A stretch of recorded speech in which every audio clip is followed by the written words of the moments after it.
Hello everyone, welcome to Sarvodaya classes. Sarvodaya classes में आप सभी का स्वागत है। हाल ही में भारत सरकार के द्वारा जो राष्ट्रीय क्षेत्राधिकार से परे अंतर्राष्ट्रीय जैव विविधता के संबंधित क्या है एक एग्रीमेंट था, उसको भारत में साइन कर दिया गया है, या कह सकते हैं भारत के द्वारा इसको साइन कर दिया गया है। बायोडाइवर्सिटी बियॉन्ड नेशनल ज्यूरिसडिक्शन, ये क्या है, उस एग्रीमेंट का नाम है जिसमें भारत के द्वारा साइन किए गए हैं।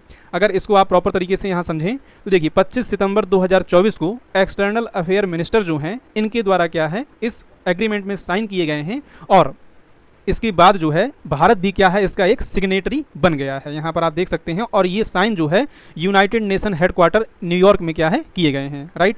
अब यहाँ पर आप जानना चाहते हैं कि ये है क्या, तो देखिए 2 जुलाई 2024 को जो प्रधानमंत्री नरेंद्र मोदी जी हैं इनकी अध्यक्षता में केंद्रीय कैबिनेट ने इस चीज़ को मंजूरी दी थी कि भारत क्या है इस जो ट्रीटी है या एग्रीमेंट है इसको हाई सी ट्रीटी के नाम से भी जाना जाता है, इसलिए मैं इसमें यहाँ पर ट्रीटी और एग्रीमेंट दोनों नाम बोल रहा हूँ, राइट। अगर एग्रीमेंट की बात करेंगे तो यहाँ पर बायोडाइवर्सिटी बियॉन्ड नेशनल ज्यूरिसडिक्शन है, लेकिन इसी को हाई सी ट्रीटी के नाम से भी जाना जाता है, इसलिए इसको यहाँ पर ऐसा कहा जा रहा है।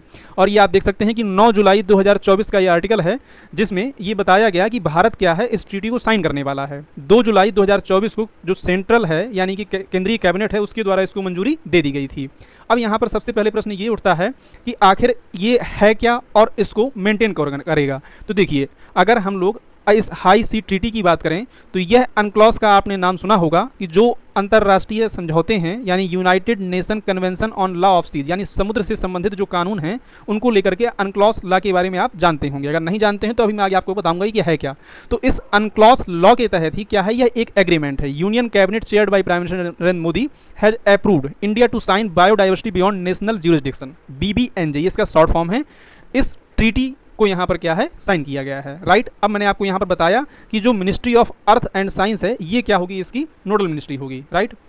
अब आपके लिए सबसे पहले प्रश्न ये हो जाता है कि आखिर ये है क्या और क्या इसका उद्देश्य होगा। तो देखिए यहाँ पर जैसा मैंने आपको बताया कि BBNJ जिसको अगर प्रोनाउंस करना चाहें तो राष्ट्रीय क्षेत्राधिकार से परे जैव विविधता, यह क्या है इसका ट्रीटी का नाम है, या इसी को उच्च समुद्र संधि या हाई सी ट्रीटी भी कहा जाता है, राइट।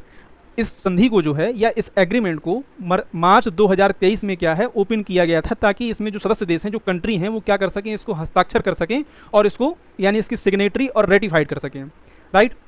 और इसको लागू करने के लिए यहाँ पर आप देख सकते हैं 20 सितंबर 2023 से 20 सितंबर 2025 तक का समय दिया गया है। अगर इस एग्रीमेंट को लागू करना है यानी वैश्विक स्तर पर इसको लागू करना है तो ये जब इसमें 60 कंट्री क्या है इसको रेटिफाइड कर देंगी यानी साइन करने के बाद रेटिफाइड कर देंगी, उसके बाद 120 दिन बाद क्या होगा ये लागू हो जाएगा। यहाँ पर आप चाहें तो इस चीज़ को देख भी सकते हैं कि and will enter into force 120 days after the date of deposit of 16th instrument of ratification, यानी कि जो 60 कंट्री हैं उनके रेटिफाई करने के बाद जो है ये क्या होगा एप्लीकेबल होगा, लागू हो जाएगा, राइट।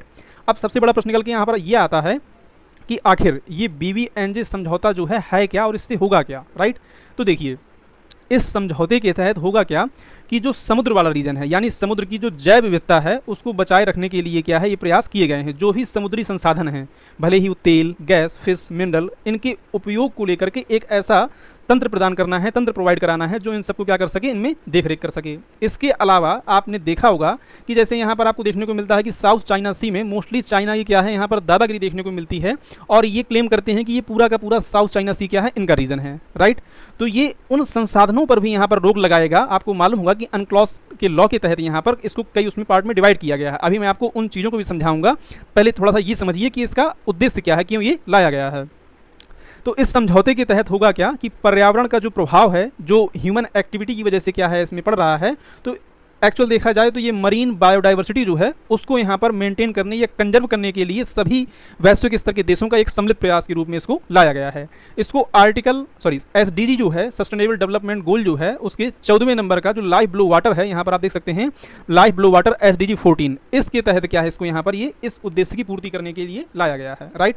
अब ये जो एग्रीमेंट लाया गया वो अनक्लॉज के लॉ के तहत लाया गया है। सबसे पहले मैं ये भी चाहता हूँ कि आप जरा इसको भी समझें कि यह है क्या।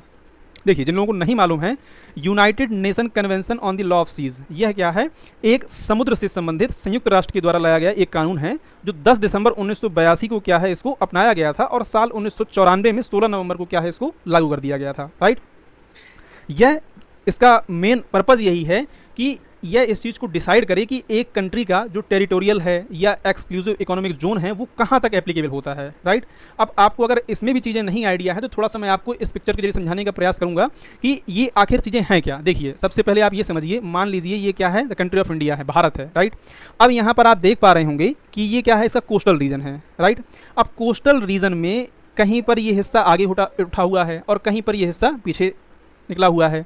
तो यहाँ पर किया क्या जाता है कि कैसे मालूम चलेगा कि किस देश का कितना क्षेत्राधिकार है। तो यहाँ पर किया क्या जाता है कि एक बेस लाइन ले जाती है। मैंने कहने का मतलब ये है कि यहाँ पर एक एवरेज निकाल करके एक बेस लाइन यहाँ पर क्या है, मार्क कर ली जाती है और उस बेस लाइन के जरिए ही आगे क्या है चीज़ों को डिसाइड किया जाता है इस अनक्लॉज लॉ के तहत। मान लीजिए यहाँ पर एक बेस लाइन इस तरह से ड्रॉ कर दी गई, राइट।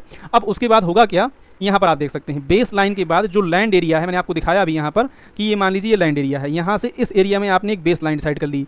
तो इस बेस लाइन से यहाँ पर आप देख सकते हैं इतना जो एरिया होता है उसको इंटरनल वाटर कहते हैं, जो कोस्टल रीजन है वहाँ की बात कर रहा हूँ मैं। लैंड से जैसे ही आप आगे एंटर करेंगे सी जोन में या समुद्र वाले एरिया में, तो 12 नॉटिकल मील तक का जो क्षेत्र होता है उसको टेरिटोरियल वाटर बोलते हैं या टेरिटोरियल जोन बोलते हैं। और इतना एरिया ये नेशनल एयर स्पेस के अंतर्गत भी आता है और इसके अलावा बाकी जो एरिया है वो इंटरनेशनल स्पेस का पार्ट, एयर स्पेस का पार्ट होता है, राइट। और समझिए यहाँ पर जैसा मैंने आपको बताया कि इंटरनल वाटर, और यहाँ पर ये उसी बेस लाइन की बात हो रही है जो मैंने आपको बताया कि एक बेस लाइन के बाद का हिस्सा जो है यहाँ पर क्या होता है, ये अनक्लॉज लॉ अप्लाई होता है, राइट। इसमें जो स्टार्टिंग का 12 नॉटिकल मील होता है ये टेरिटोरियल वाटर का हिस्सा कहलाता है। उसके और अगर आप 12 नॉटिकल मील आगे जाएंगे तो ये इसका कॉन्टिग्युअस क्या है, हिस्सा कहलाता है। और आगे अगर यहाँ पर देखें आप तो EEZ यानी एक्सक्लूसिव इकोनॉमिक जोन जो है ये स्टार्ट होता है बेस लाइन से। बेस लाइन से लेकर के 200 नॉटिकल मील तक का जो डिस्टेंस होता है ये यहाँ पर कवर किया जाता है, किसके द्वारा, इस एरिया के द्वारा, राइट। और अगर हम समझें यहाँ पर और चीज़ों को तो जो हाई सी वाला रीजन है, हाई सी वाला रीजन यहाँ पर आप देख सकते हैं कि ये एरिया है जो हाई सी कहलाता है, राइट। अब यहाँ पर दिक्कत क्या देखने को मिलती है कि जैसे चाइना जैसी कंट्री हैं, चाइना जैसी कंट्रीज़ के द्वारा क्या है, इस पूरे साउथ चाइना सी वाले रीजन में क्लेम किया जाता है कि ये पूरा क्या है, चाइना का हिस्सा है। ऐसे में अगर एक ऐसा एग्रीमेंट निकल के आता है जो इस चीज़ को एकदम एग्जैक्ट और क्लियर करेगा कि किस देश का क्षेत्राधिकार कहाँ तक आएगा, क्योंकि आपको देखने को मिला होगा कि यहाँ पर बात करें हम लोग फिलीपींस की बात करें या जापान की बात करें या और भी जो यहाँ पर कंट्री हैं, इनके साथ अक्सर इनका टसल देखने को मिलता है। इस वजह से क्या है, इसको यहाँ पर लाया गया है। फिलहाल अगर अब तक की बात की जाए तो अब तक इसमें यहाँ पर आप देख सकते हैं कि सिग्नेटरी और रेटिफिकेशन की बात करें तो इसमें कई देश क्या हैं जिन्होंने इसको साइन किया हुआ है, जिसमें एंटीगुआ, अर्जेंटीना, ऑस्ट्रेलिया, इस तरीके से यहाँ पर आप देख सकते हैं एक लंबी लिस्ट है, राइट। लेकिन जैसा मैंने आपको बताया कि रेटिफाई करने के लिए यहाँ पर अगर आप बात करें तो 9 ही कंट्री हैं, जिसमें सिंगापुर, उसके अलावा सेशेल्स, और यहाँ पर आप देखें तो पलाऊ और मोनाको, इस तरीके से और भी बहुत सारी कंट्री हैं जिनने क्या है इसको रेटिफाई किया हुआ है। अब तक यहाँ पर जो डेटा प्रोवाइड कराया जा रहा है उसके हिसाब से यहाँ पर 9 कंट्री ऐसी हैं जिन्होंने क्या है इसको रेटिफाई किया हुआ है। अब आज यहाँ पर देखना चाहिए कि भारत की क्या पोजीशन है। जैसे भारत ने क्या है हाल ही में इसको साइन किया है, तो यहाँ पर आप देख सकते हैं कि भारत को अभी तक यहाँ पर ऐड नहीं किया गया है। यहाँ पर देख सकते हैं इंडोनेशिया, आयरलैंड और इटली। मोस्ट प्रोबेबली ये क्या है जल्दी यहाँ पर अपडेट हो जाएगा और अपडेट हो जाने के बाद यहाँ पर आपको भारत भी क्या है दिखने लगेगा, राइट। तो अब ये क्या चीज़ निकल के आ रही है कि भारत के द्वारा अभी देखिए इस चीज़ को साइन किया गया है। यहाँ पर आप देख सकते हैं External Affair Minister as signed the Biodiversity Beyond National Jurisdiction, right. Bharat ने अभी इसको रेटिफाई नहीं किया है। तो अब आपका प्रश्न ये भी हो सकता है कि क्या भारत इसको रेटिफाई करेगा या नहीं करेगा, तो बिल्कुल ये बात क्या है, भारत इसको रेटिफाई करेगा। यहाँ पर आप देख सकते हैं India to sign ratify high sea treaty on marine conservation, right. तो भारत कभी भी नहीं यह चीज़ चाहता कि जो भारत के पड़ोसी देश हैं या जो नेबरिंग कंट्रीज़ हैं उनके अंदर एक डिससेटिस्फैक्शन पैदा हो भारत को लेकर के। इस वजह से भारत इसको निश्चित तौर पर क्या करेगा, रेटिफाई भी करेगा। और आने वाले टाइम पर अगर आंकड़ा ये पार हो जाता है 60 देश क्या है इसको रेटिफाई भी कर देते हैं, तो ये निश्चित तौर पर क्या है लागू हो जाएगा। जो इसका टाइम पीरियड रखा गया है, जिस टाइम पीरियड तक इसको क्या करना है, कंप्लीट करना है। यहाँ पर आप देख सकते हैं 20 सितंबर 2023 से लेकर के 20 सितंबर 2025 तक टाइम पीरियड है, राइट। तो अभी इसमें समय है और मोस्ट प्रोबेबली ये क्या हो जाना चाहिए, इसको एक्टिवेट भी हो जाना चाहिए। अब यहाँ पर प्रश्न ये उठता है कि क्या जो कंट्रीज़ को रेटिफाइड नहीं करती हैं या साइन नहीं करती हैं तो उन पर भी ये कार्यकारी होगा या नहीं होगा, ये आने वाले टाइम पर ही देखने को मिलेगा। आई होप कि आपको वीडियो पसंद आया होगा। अगर आपको इन्फॉर्मेशन अच्छी लगी हो और वीडियो अच्छा लगा हो तो प्लीज़ चैनल को सब्सक्राइब कर दीजिएगा और वीडियो को भी लाइक कर दीजिएगा। Thank you for watching. जय हिंद, जय भारत।